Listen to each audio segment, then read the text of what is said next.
1 2 3 4 30,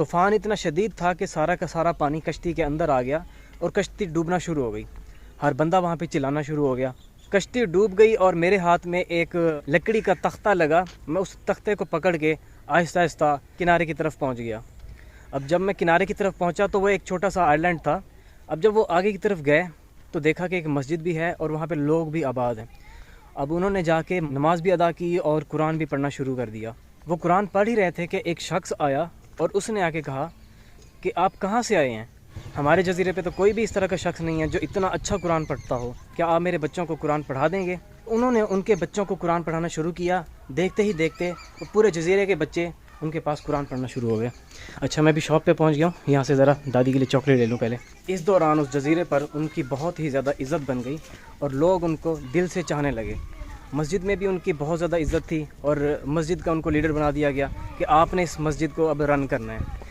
اور کچھ عرصے بعد ابو بکر نے کہا کہ اب میرا جانے کا وقت ہو چکا ہے, میں نے جانا ہے, اپنا بزنس بھی سنبھالنا ہے, تو اب مجھے جانا ہوگا. تو اس آئی لینڈ کے لوگوں نے, اس جزیرے کے لوگوں نے ان سے کہا کہ نہیں آپ یہاں پہ رکیں, ہم آپ کی یہاں پہ شادی بھی کرا دیتے ہیں, آپ کو یہاں پہ گھر بھی دے دیں گے. تو ابو بکر نے سوچا کہ چلیں صحیح ہے, اگر مجھے یہاں پہ گھر بھی مل جاتا ہے, شادی بھی ہو جاتی ہے اور قرآن پڑھانے اور دیگر کام کرنے کی وجہ سے اگر میرا یہاں پہ معاش بھی چل پڑتا ہے, یعنی کہ میرے گھر کا خرچ وغیرہ بھی چل پڑتا ہے, تو ٹھیک ہے میں یہاں پہ رہ لیتا ہوں. تو ان لوگوں نے ابو بکر کی شادی ایک یتیم لڑکی سے کر دی اور ساتھ میں یہ بھی بتایا کہ یہ ہے تو یتیم لیکن بہت مالدار ہے. جب شادی ہو گئی تو انہوں نے دیکھا کہ ان کی جو بیوی ہیں انہوں نے وہی نیکلس, وہی ہار پہنا ہوا ہے. وہ بڑا حیران رہ گئے لیکن وہ ان سے پوچھ نہیں پائے. اور کچھ عرصے بعد جب لوگوں نے ان سے سوال کیا کہ بھائی سب کچھ ٹھیک تو چل رہا ہے نا, کوئی مسئلہ مسائل ہے تو بتائیں, تو ابو بکر نے لوگوں سے کہا کہ چل تو سب کچھ ٹھیک رہا ہے. کچھ عرصہ پہلے مجھے ایک مکہ کی گلیوں میں نیکلس ملا تھا, وہ میں نے ایک بزرگ کا تھا اور بزرگ کو دے دیا تھا. تو مجھے سمجھ نہیں آ رہی کہ یہ میری بیوی کے پاس کیسے آیا. اب میں اگر اپنی بیوی سے پوچھتا ہوں تو وہ سمجھیں گی کہ یہ لالچی ہے, یہ مجھ سے یہ سوال پوچھ رہے ہیں. تو وہ لوگ حیران رہ گئے. تو لوگ کہنا شروع ہو گئے فہللوا وکبروا, اللہ اکبر اللہ اکبر, تم وہ نوجوان ہو. تو ان لوگوں نے کہا کہ اس لڑکی کا باپ جو کہ اس علاقے کا سب سے زیادہ مالدار انسان تھا, وہ ہمیں ایک کہانی سنایا کرتا تھا کہ مکہ کی گلیوں میں مجھے ایک شخص ملا تھا اور میں نے آج تک اس سے زیادہ ایماندار اور نیک انسان کبھی نہیں دیکھا. اور وہ کہانی سنایا کرتا تھا کہ ان کا نیکلس گر گیا تھا اور کس طرح ایک شخص نے ان کو واپس کیا, اور وہ دعا کیا کرتا تھا کہ یا رب میری بیٹی کی شادی اس بندے سے کروا دے جس نے یہ ہار مجھے ڈھونڈ کر واپس دیا تھا. آج آپ یہاں پہ آ گئے, اللہ تعالیٰ کیسے آپ کو یہاں پہ لے کے آیا. اور لوگ بڑا حیران ہوئے کہ سبحان اللہ, وہ ہار اس بندے نے اللہ کی راہ میں واپس دیا اور اللہ تعالیٰ نے کس طرح اس بندے کو مختلف راستے بنا کے آج یہاں پہ کھڑا کر دیا ہے کہ آج وہ ہار بھی اس شخص کے پاس واپس ہے. اللہ تعالیٰ نے اس کو ایک بیوی بھی دے دی ہے, اللہ تعالیٰ نے اس کو ایک اچھا سا گھر بھی دے دیا ہے اور وہ ایک اچھی زندگی گزار رہا ہے. اور ابو بکر کہتے ہیں کہ کچھ عرصے بعد ہمیں پیسوں کی ضرورت پڑی تو وہ ہمیں ہار بیچنا پڑا. اب جب ہم ہار بیچنے کے لیے گئے تو اس کی قیمت 5 لاکھ دینار لگی. اب دیکھیں اللہ تعالیٰ نے ان کو ہار بھی دے دیا, ہار والی بھی دے دی, گھر بھی آ گیا. اور میں بھی اس وقت گھر پہ پہنچ چکا ہوں. دادا جا رہے ہیں. اب اکیلے بندے کو خانپور سائیکل دے کیوں کیا کہ موٹر سائیکل ہے پیا جمال کی تائیں ہے پیا, وہ بھی ہے پیا. ہے بیا ہاں ہاں, دادا جی جا رہے تھے یہاں سے تقریباً 50 کلومیٹر دور سائیکل پہ خانپور. تو میں نے کہا ہے کہ بائک جب گھر پہ کھڑی ہوئی ہے تو کیا ضرورت ہے. اور دادا جی اپنے زیادہ تر سفر سائیکل پہ کرتے ہیں. وہ کہتے ہیں کہ زیادہ سائیکل پہ سفر کروں گا تو زیادہ عرصہ زندہ رہوں گا, میری باڈی جو ٹھیک رہے گی. اور ایسا ہے بھی. اب میرے جتنے بھی دوست ہیں جن کے دادا دادی وغیرہ ان کے ساتھ شہروں میں رہ رہے ہیں, وہ چل نہیں سکتے, وہ بیٹھے ہوئے ہیں گھروں کے اندر.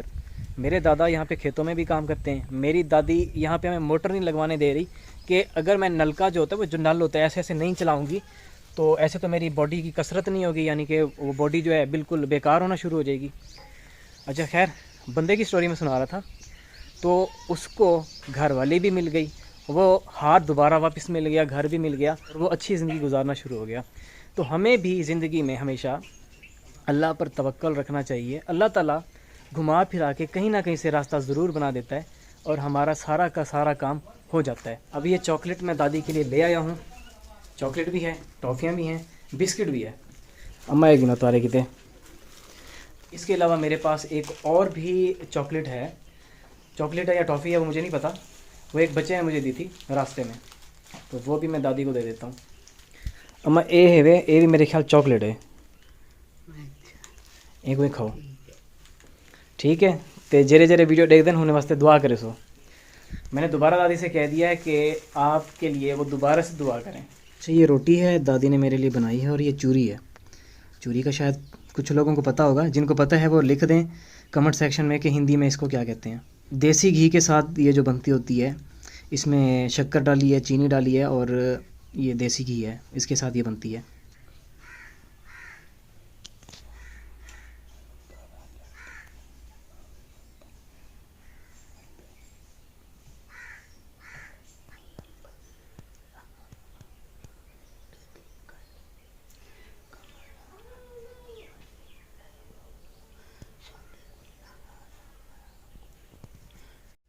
شناز میں تے بہت بہت دعائیں منگتی بیٹھیاں. اللہ سے توفیق عطا فرماوے, اللہ سے روزی رزق برکت پاوے. اما شہاب بھائی واسطے دعا کریجے اور جلد از جلد پاکستان آ ونجن, جڑے حج واسطے آمدے پن.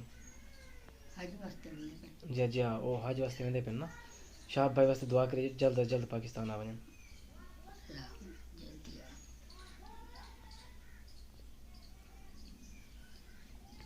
کافی بہنوں نے, کافی بھائیوں نے مجھے کہا ہوا تھا کہ آپ نے ہمارے لیے ویڈیو بنانی ہے جس میں وہ ہمارا نام لیں دادی. تو ایک بہن ہے شہناز, ان کا تو نام ابھی لے لیا ہے, باقی سب کا اب میں سیپریٹ ویڈیو بنانا شروع کر دوں تو کافی ٹائم لگ جائے گا. کائنڈلی برا مت منائیے گا. آپ سب کے لیے میں نے دعا کرائی ہے. رات میں نے نام لکھ دیے تھے, تقریباً 80 نام تھے, اور دادی کو صبح تک بیٹھ کے پڑھنا پڑا ٹھیک ہے, کیونکہ سب کے لیے دعا علیحدہ علیحدہ کرنی پڑی. تو انشاءاللہ دادی کہہ رہی ہیں کہ میں روزانہ کی بنیاد پر دعائیں کیا کروں گی. اور باقی بہن بھائی جن کے کوئی مسئلے مسائل چل رہے ہیں, کائنڈلی وہ چاہیں تو دعا کرا سکتے ہیں, کیونکہ کسی بھی انسان کی دعا قبول ہو سکتی ہے. میں یہ نہیں کہہ رہا کہ میری دادی میں بڑی پاور ہے, ان کی دعائیں لگتی ہیں, ایسی بات نہیں ہے, لیکن کسی بھی انسان کے کسی بھی ٹائم میں دعا قبول ہو سکتی ہے. اور بزرگوں سے تو ہمیں ویسے بھی دعائیں کرانی چاہیے. میں اس ویڈیو کا کرتا ہوں اختتام اس بات کے ساتھ کہ شہاب بھائی کی ٹیم منڈے والے دن فورن آفس جائے گی. فورن منسٹر سے انہوں نے کچھ ڈاکومنٹیشن کلیئر کرانے ہیں, پھر انہوں نے وہ پاکستان ایمبیسی کو دے دینے ہیں. اور پھر منڈے والے دن شاید یہ بات کلیئر ہو پائے کہ وہ کس دن آ رہے ہیں, یعنی کہ 2 دن بعد آ رہے ہیں, 3 دن بعد آ رہے ہیں, یا 4 دن بعد آ رہے ہیں. یعنی یہ منڈے والے دن بات کلیئر ہو پائے گی, اس سے پہلے نہیں ہو سکتی. اب میں اس ویڈیو کا اختتام کرتا ہوں. میں اور دادی آئے ہوئے تھے دراصل اپنی زمین پہ, تو اب اگلی ویڈیو انشاءاللہ کوشش کروں گا کہ جلد از جلد اپلوڈ کر دوں. تب تک کے لیے آپ مجھے اور میری دادی کو دیجیے اجازت. ہم ملیں گے آپ سے انشاءاللہ ایک اور ویڈیو میں. اللہ حافظ.